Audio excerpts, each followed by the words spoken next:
मित्रमैत्रिणींनो नमस्कार. Information and entertainment या चॅनेलवर मी रियाज तांबोळी आपल्या सर्वांचं सहर्ष स्वागत करतोय. मित्रमैत्रिणींनो, जर रविवारी रविवार विशेष या कार्यक्रमाच्या माध्यमातून वेगवेगळ्या क्षेत्रातील दिग्गज मंडळी आपल्या सर्वांशी गप्पा मारण्यासाठी या चॅनेलवर उपस्थित असतात. आजच्या रविवारी देखील फिजिओथेरपी या क्षेत्रातील एक नामवंत व्यक्तिमत्व असलेले डॉक्टर विनोद शेळके साहेब आपल्या सर्वांशी गप्पा मारण्यासाठी उपस्थित आहेत. सर नमस्कार. नमस्कार. इन्फॉर्मेशन अँड एंटरटेनमेंट या चॅनलवर आपलं सहर्ष स्वागत आहे. धन्यवाद. मित्रमैत्रिणींनो, डॉक्टर हे आपल्या सर्वांच्या जीवनातील एक अविभाज्य घटक. डॉक्टर म्हटलं की अनेक उपचार पद्धती आपल्या सर्वांच्या डोळ्यासमोर येतात. मग त्यामध्ये होमिओथेरपी असेल, नॅचरोथेरपी असेल, ॲलोपॅथी असेल, त्यातलीच एक पद्धत म्हणजे फिजिओथेरपी. तर फिजिओथेरपी म्हणजे काय आणि ही उपचार पद्धती कशी असते याबद्दल आपण डॉक्टरांकडून जाणून घेणारच आहोत. तत्पूर्वी आपण डॉक्टरांच्या बालपणाबद्दल जाणून घेऊयात. सर, तुमच्या बालपणाबद्दल सुरुवातीला ऐकायला आवडेल. बर. माझा जन्म हा सोलापूर शहरातलाच आहे, विजापूर रोडच्या आसपास. हा सर. आणि त्यानंतर माझं शैक्षणिक वातावरण तिथूनच सुरुवात झाली. पहिली ते चौथी माझं एज्युकेशन एक कॉर्पोरेशनची शाळा होती, बर सर. जी की नेहरू नगरला पोस्ट बेसिक शाळा म्हणून आहे, तिथे होती. तर तिथे मी पहिली ते चौथी माझं शिक्षण झालं. पण तिथे जेव्हा शिक्षण माझं चालू होतं तेव्हा तिथल्या शिक्षकांना लक्षात आलं की माझी दृष्टी थोडीशी कमी आहे. त्यामुळे मला त्यांनी सल्ला दिला, माझ्या पॅरेंट्सना त्यांनी सल्ला दिला की ह्या मुलाला तुम्ही स्पेशल स्कूलमध्ये टाका, ब्लाइंड स्कूल असतात त्यांच्या स्कूलमध्ये ह्याच्या ऍडमिशन करा. बर. तर त्यांच्या सल्ल्याने माझं ऍडमिशन दमाणी अंधशाळेमध्ये, जी की दमाणी नगरमध्ये आहे, तिथे झालं. हा सर. तिथे मी अंधशाळेत ब्रेल मधून 6वी पर्यंतचं शिक्षण मी तिथे घेतलं. बर. त्यानंतर जवळपास असलेल्या सह्याद्री हायस्कूल, जी की दमाणी नगरला होती, तिथे माझं 10वीचं एज्युकेशन झालं. बर. 11वी 12वीला नंतर मी हरिबाई देवकरण प्रशालेमध्ये आलो सोलापुरातल्या. आणि 12वी नंतर मी फिजिओथेरपीसाठी ऍडमिशन घेतलं 2004 ला. कुठे सर? अहमदाबादच्या ब्लाइंड पीपल असोसिएशन बर बर म्हणून एक बर. मोठी संस्था आहे, जिथे की बरेच असे ब्लाइंड व्यक्तींसाठीचे लागणारे कोर्स किंवा एज्युकेशन सगळं तिथे मिळतं. टेक्निकल असो किंवा बाकीचं सगळं एज्युकेशन तिथं शैक्षणिक वगैरे मिळतं. तर त्या इन्स्टिट्यूटमध्ये मी फिजिओथेरपीसाठी ऍडमिशन घेतलं. मी तिथे फिजिओथेरपी कम्प्लीट केलं 2007 ला.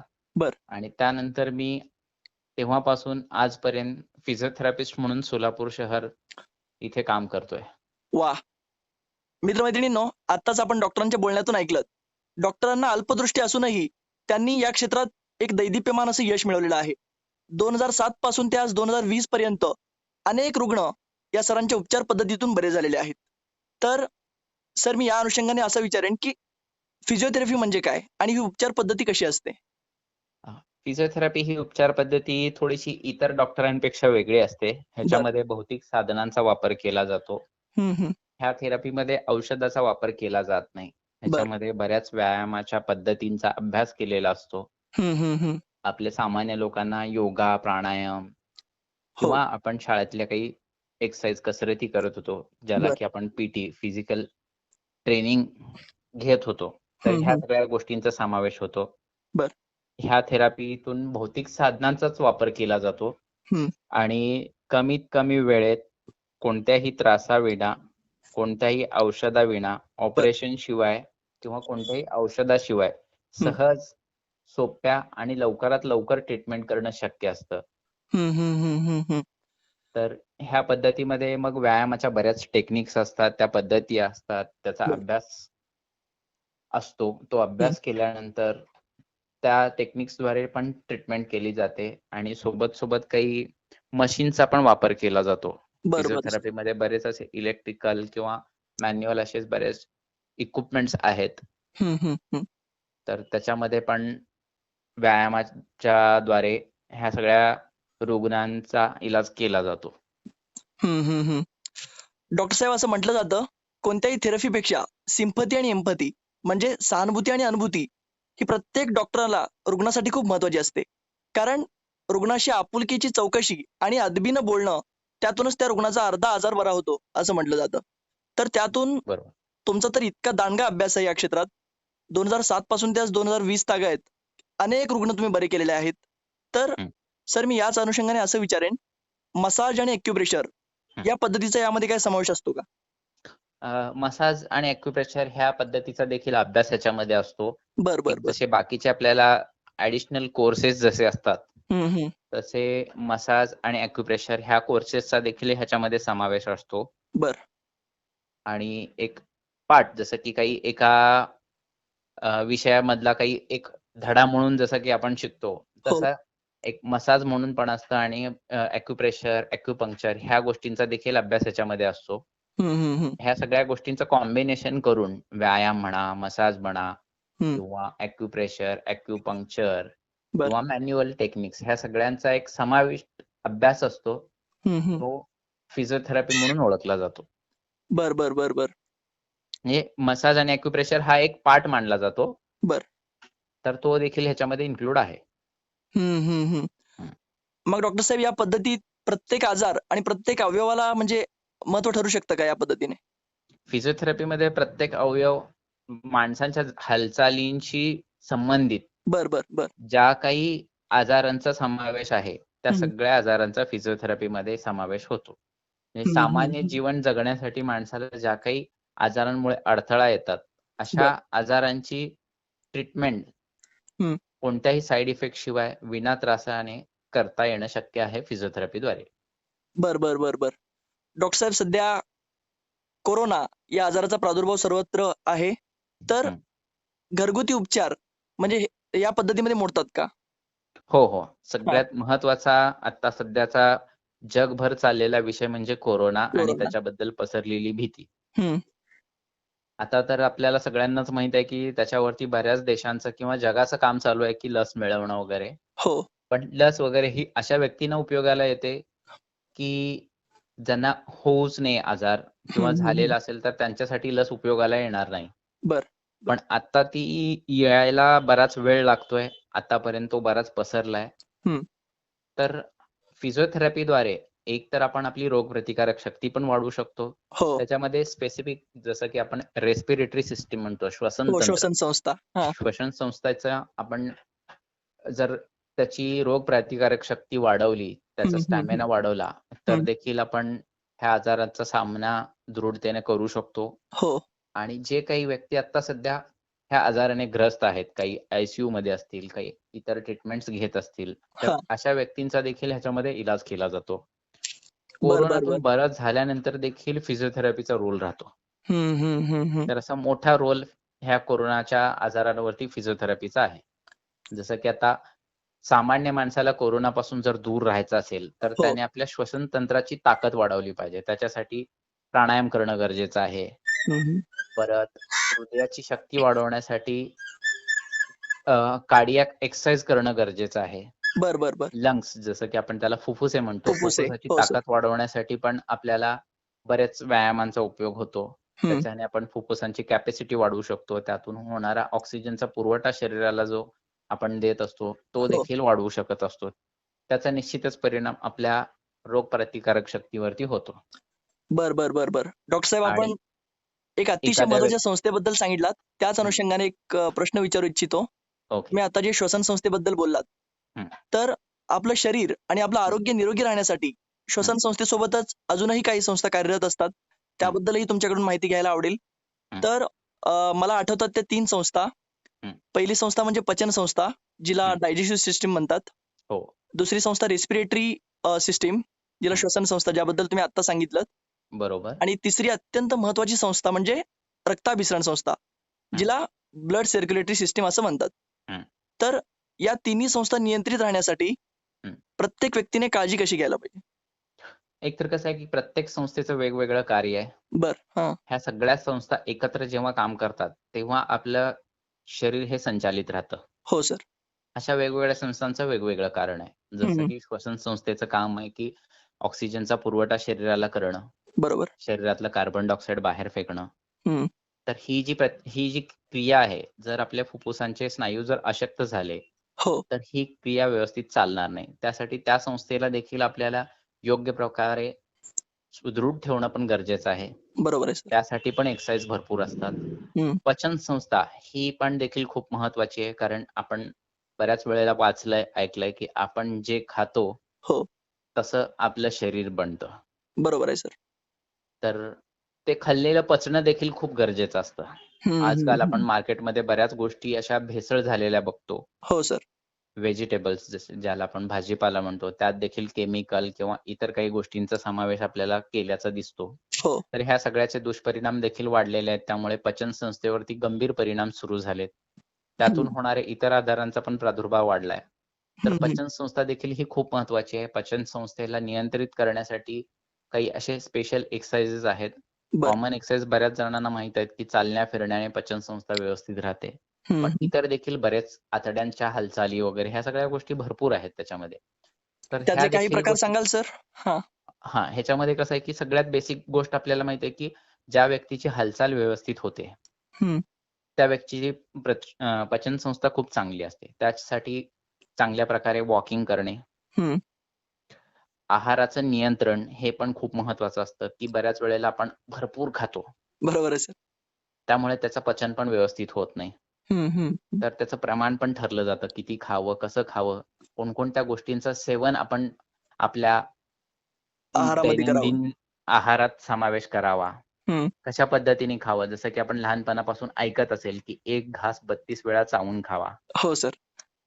तसं त्याच्या मागे पण एक तथ्य आहे की चावून खाण्याच्या वेळेमुळे 32 वेळा चावून खाण्यामुळे आपल्या शरीरात जी सलायवा बनते, आपण जी की लाळ म्हणतो, ती लाळ त्या अन्नामध्ये मिसळून ती आपल्या पोटामध्ये जाते, जठरामध्ये जाते आणि तिथे त्या लाळेद्वारे त्या अन्नाचं पचन व्यवस्थित केलं जातं.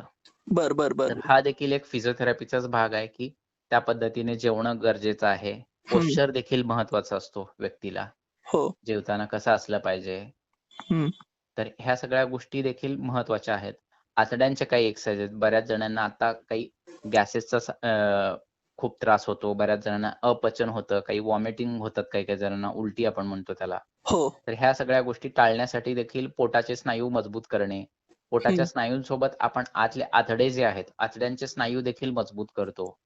बर. त्यामुळे देखील पचन संस्थेवरती चांगला परिणाम होऊ शकतो. म्हणजे थोडक्यात आपला योग्य आहार, आवश्यक योग्य तितकी आहार, विश्रांती योग्य आणि व्यायाम. व्यायाम ह्या सगळ्या गोष्टी महत्वाच्या आहेत. बर. आणि रक्ताभिसरण संस्थेबद्दल सांगायचं म्हटलं की आपल्या शरीराला सगळ्यात महत्वाची गोष्ट जी आहे ऑक्सिजन आणि त्याचा पुरवठा करणारी आपल्या सगळ्या रक्तवाहिन्या आणि त्याच्यात रक्त पुरवणारं हार्ट, हृदय. तर हे एकंदरीत सगळ्या रक्ताभिसरण संस्था जी आहे ती खूप महत्वाची आहे. कारण रक्तातूनच आपल्या शरीराला सगळीकडे ऑक्सिजनचा पुरवठा होतो आणि ज्या काही आपल्या पेशी आहेत, पेशींना जे काही जगण्यासाठी जे काही घटकांची गरज असते, पोषक तत्वांची जी गरज असते, ती रक्तातून पुरवठा होतो. तर ह्या देखील संस्थेचा आधार हा आपला व्यायाम असतो. आपल्या शारीरिक हालचाली देखील ह्या रक्ताभिसरण संस्थेत देखील महत्वाचं कार्य बजावतात. ज्या व्यक्तींच्या हालचाली खूप चांगल्या आहेत, जे की व्यक्ती चांगला व्यायाम करतात, कसरती करतात, त्यांचं रक्ताभिसरण हे खूप चांगलं असतं. शरीराचं आपण रक्त संचालन म्हणतो ते खूप चांगलं असतं. स्थूल व्यक्ती ज्यांना की हालचाली खूप कमी आहेत, तर त्यांना रक्त पुरवठा करण्यासाठी हार्टला खूप जास्त ताकद लावावी लागते. त्यामुळे हृदयावरती आणखीन जास्त ताण पडतो. तो जर कमी करायचा असेल तर हेल्दी लाईफ ठेवण्यासाठी योग्य व्यायामाचा देखील आधार घेतला जातो, त्याचं नियोजन केलं जातं आणि मग रक्ताभिसरण संस्था आपली व्यवस्थित कार्य करून आपल्याला सुदृढ राहण्यास मदत होईल. बर सर, अतिशय महत्वाची माहिती सांगितलीत. सर, या चॅनलवर अधिकाधिक श्रोते आणि प्रेक्षक सोलापूर जिल्ह्यातले आहेत. तर तुमचं रुग्णालय आणि तुमची अपॉइंटमेंट घेण्याबद्दल काही सांगाल का? गेली 12 वर्षापासून मी जुळे सोलापूर येथील निरामय रिहॅब इथे मी कार्यरत होतो फिजिओथेरपिस्ट म्हणून. डॉक्टर संदीप भागवत हे त्याचे मेन ओनर आहेत. बर. तिथे देखील तुम्ही माझं कन्सल्टेशन घेऊ शकता. त्याचप्रमाणे आमचीच निरामय रिहॅबचीच एक शाखा आहे, निरामय फिजिओथेरपी, जी की रेल्वे लाईन जुना RTOच्या तिथे. तिथे देखील भेट होऊ शकते तिथे देखील ह्या सगळ्या सेवा उपलब्ध आहेत. हो. चोपाड नवी पेठ एरियात तिथे देखील एक क्लिनिक आहे, तिथे बर. देखील ही सेवा उपलब्ध आहे. आणि अक्कलकोट स्वामी महाराजांची जी भूमी आहे अक्कलकोट, हो सर. तिथे देखील एक माझं पर्सनल क्लिनिक आहे. बर. तिचं नाव आहे आधार फिजिओथेरपी क्लिनिक. वा. तिथे देखील ही सगळी सेवा उपलब्ध आहे. तिथे देखील ह्या सगळ्या सेवांचा लाभ आपले श्रोते घेऊ शकतात. सर, म्हणजे आपल्या जिल्ह्यात अनेक ठिकाणी अनेक शाखा अनेक आहेत, ठिकाणी हो, ज्यांना जी शाखा जवळ होईल त्या शाखेत जाऊन ते उपचार घेतील. उपचार घेऊ शकतात. सर, खर तर तुमचा दिनक्रम अत्यंत व्यस्त असतो. अशा व्यस्त दिनक्रमातून देखील तुम्ही या चॅनलवर आलात, आमच्या सर्व श्रोत्यांशी संवाद साधलात, मनमोकळ्या गप्पा मारल्यात, त्याबद्दल या चॅनलच्या वतीने मी आपले मनपूर्वक आभार मानतो.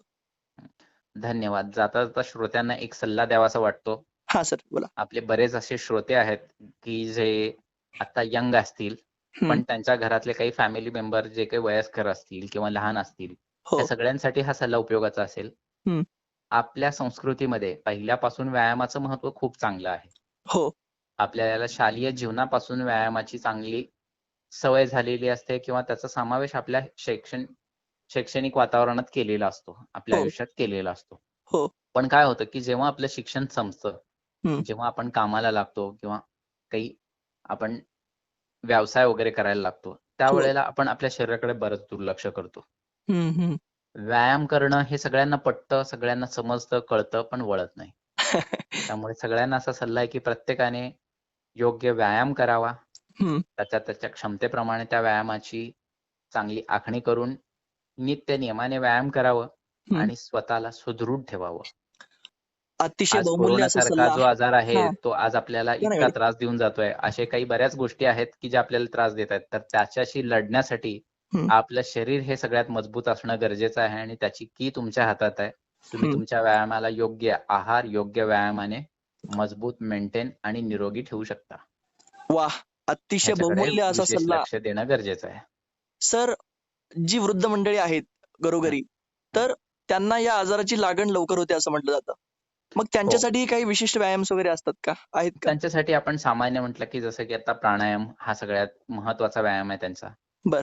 कारण फुफ्फुसाची ताकद कमी झालेली असते. आता आपल्याकडे कष्टाची कामं राहिलेली नाहीयेत. पूर्वीच्या सर. लोकांना कष्टाची कामं होती. आता सगळ्या गोष्टीत आपल्याला टेक्नॉलॉजी हेल्प करते. त्यामुळे आपली शारीरिक क्षमता कमी झालेली आहे. हो. त्याचप्रमाणे आपली श्वसन संस्था पण तशी वीक झालेली असते. हो सर. त्यामुळे लवकर आक्रमण त्या संस्थेवरती होऊ शकतं. त्यासाठी त्यांनी प्राणायाम करणे, दीर्घ श्वास घेणे, श्वास सोडणे, चालणे, फिरणे ह्या सगळ्या गोष्टींचा समावेश त्याने करणं खूप गरजेचं आहे. बरोबर सर. आणि चांगला पोषक आहार. सर, अतिशय महत्वाची माहिती आणि बहुमूल्य असा सल्ला तुम्ही आमच्या सर्व श्रोत्यांना दिलात. आज या चॅनलवरून सर्वांशी संवाद साधलात, त्याबद्दल खरंच मी या चॅनलच्या वतीने आपले मनपूर्वक आभार मानतो. धन्यवाद तुमच्या सर. चॅनलने मला श्रोत्यांशी संवाद साधण्याची संधी दिली, त्याबद्दल खूप खूप धन्यवाद. धन्यवाद सर, खूप खूप धन्यवाद.